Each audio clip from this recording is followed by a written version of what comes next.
This episode is sponsored by The Path, the coach-guided membership designed to help you make alcohol small and irrelevant in your life by removing your true desire to grab that next drink. Our science-based, compassion-led program allows you not only to shift your behavior and your relationship around alcohol, but more importantly, uncover and reprogram your subconscious conditioning and neural connections that have been keeping you stuck for years. With daily live breakthrough coaching, an intimate and supportive community, regular peer-to-peer connection calls, and a complete vault of resources, this is where your path to total freedom and effortless enjoyment of your new way of life begins. Join us at nakedmindpath.com. Hi, this is Annie Grace, and welcome to this Naked Mind podcast. And today I am doing not readers' questions, but coaching questions. And I answered these questions. I coach live in our Path program every single month. And I answered this question for a woman who is in our program. And it was just such a good question. And so important to the journey that we're on as we try to navigate life alcohol-free and think through it all. So I wanted to just share with you the recording of me coaching her on this question and really answering these questions for her because it was so relevant.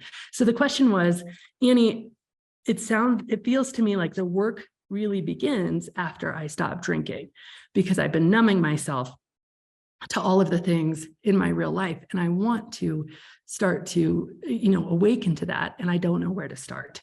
I don't know how to start this work that begins to heal all the reasons I've been numbing myself in the first place. So we talk so much about this. And actually, I have an entire program. It's a membership program. It's beautiful. It's an amazing place. It's called Live Naked AF, which means alcohol-free, by the way. And it is available. The link is in the podcast notes, or you can just find it on my website, thisnakedmind.com, if you're curious about joining us.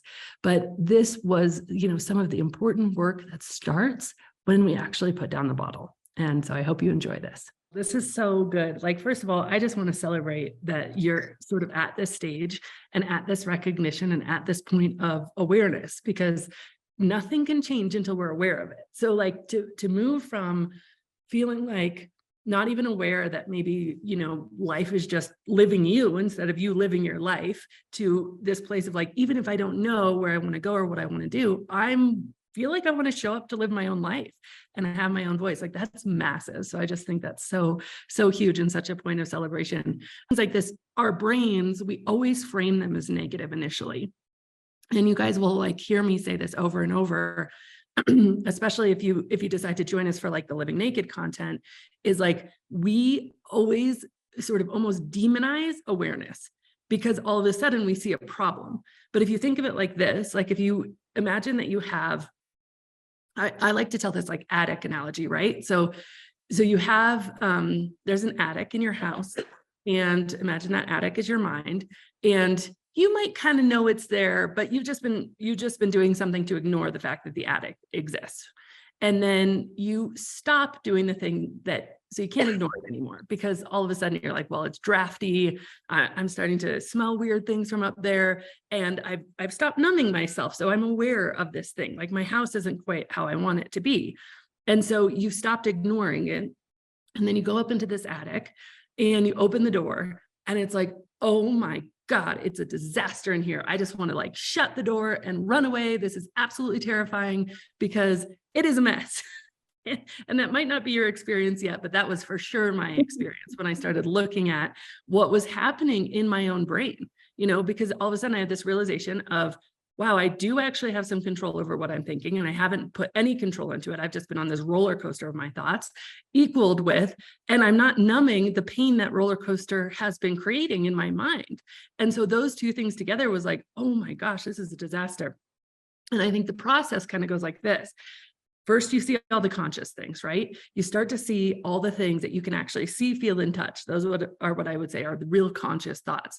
And that's the voice in your head. So you start to hear with a new level of awareness, what is that voice telling you all the time? Because chances are, it's not always nice. And I love this activity of just a takeaway exercise. It's just for a day or something, try to personify that voice. So try to, every time you say something to yourself, just imagine that was a human sitting next to you saying that to you. The realization of, wow, I would never let anybody talk to me like that, but I'm talking to myself like that is huge. And so we have all these things that we can see and feel. So the first step is really just cleaning up that conscious thinking, right? And so we're going in there and we're starting to listen to it. And every single step along this journey, we as humans are going to get frustrated and mad about this new awareness. We're aware that the attic has always been cluttered. It's always been chaotic. It's always probably been mostly negative. We just were numbing it so we weren't aware. But when we see it as a problem, we start to say, oh, now I have a problem. No, you always had the problem.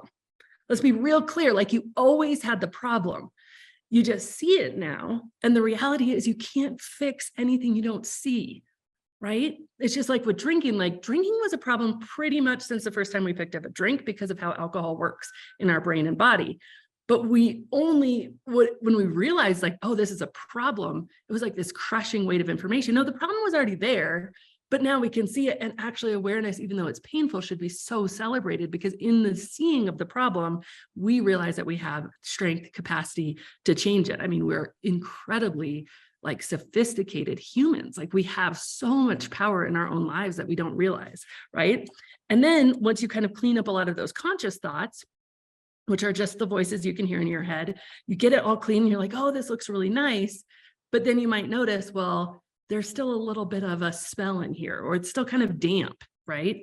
And then I think that next step is really looking at some of those subconscious programs that are running our life, the ones that we didn't install, that we might not even know are there, right? We might have, we've all had one collectively, just to give you an example, that guilt and blame is the way to change behavior. Now we know that's not true. So we're like, oh, this is great. But that is just like running in the collective human psyche at this point in history. And so when we start to say, okay, let's surface and change these programs that just are like there because, and we had so many of those. I mean, alcohol is such a perfect example of this. We had the conscious things that we could see the problems, and then we had the subconscious things that they're just in the background that we just believe. And so we start to surface that. And then guess what you have? You have this clean, nice space that feels good, that smells good, that, gives you a good vibe. And then you get to decide. And I think this is the most exciting part of the journey. And like, this is a forever journey. Like, it's not as linear as I'm saying, but it's just like such beautiful work. And it's such hopeful work because then you get to decide, okay, what do I want this to look like? Like, do I want a rocking chair and a fireplace? Do I want it to be like my little hobby area for like, fish? Or what do I want to install in my own mind to give me the life that I want? What do I want to actually put in this place, put in this space? What thoughts do I want to intentionally practice about my life? One of my thoughts recently that's been so helpful for me, and again, it's so a forever thing because like I'm 8 years into not having drank, but like still, like there's just layers to humans. We're just wildly complex. But one of the thoughts that's been super helpful to me recently is it's no better there than here. And I know we all think that because we're like, no, but Annie, it really would be better if these things were true in my life. It really would be better. But actually, when you get there, there's going to be other problems. There's going to be other things, right? And so if we can enjoy the journey and the process, even when we're, deep in like fighting off the alcohol demons, like if we can start to enjoy it now, think how much, because it isn't about the destination. It's about walking the path. It's about being on the path. It's about moving forward. And so I just want to share one other thought with you that is going to be a really good sort of tactical guidepost for this journey for yourself, which is our happiness happens when our circumstances equal our expectations. Okay. And so if you start to discover that your circumstances, maybe, your husband who has a really strong personality has been very domineering, not on purpose, but just because you haven't had a voice, and you're like, this circumstance kind of sucks. And then you get mad at him. And then the whole thing kind of snowballs. You have two choices in that. You get to change your circumstance or both are true. You get to change your expectation, right? So instead of saying, oh, well, this is like, I'm frustrated because of this, you can change your expectation. And when we're unhappy, it's because our circumstances are less than our expectations. And so if we realize that like those two levers we have, and when we use them both, that's where the real work is, right? So it's yes, I want to change my circumstances. I want to stop drinking. Yes, I want to have more of a voice for myself. Yes, I want to spend some time in journaling or contemplation. I might want to go, like one of my favorite things to do is like go on a 24-hour solo, just me and a journal, and like just like go to, whether it's an Airbnb near my house or like a hotel room or something, and just like explore my own desires and wants, right? So change your circumstances, but then also change your expectations, right? Like, and I think then that like those two, knowing that those two levers are the levers for happiness, can really bring you into a place where, this journey that we're all going to go on, which is super exciting and brilliant, is going to be easier and hopefully faster and quicker. But I think, again, the key things to remember is like, celebrate the awareness. It's not going to stop. As you discover, even today, if you're like, okay, I'm going to personify this voice in my head, you're going to have all these points where your knee-jerk reaction is going to be mad. Like, my gosh, I can't believe I've been thinking that stuff. I thought I was a positive person. This is terrible, but no, now I see it. Now I can fix it. So celebrate the awareness, realize it's a forever journey, try to enjoy the journey, and just know that the two levers you have as you go through this journey are your circumstances, which you can do a lot about. Not everything, though. The more valuable and resourceful level is changing your expectations.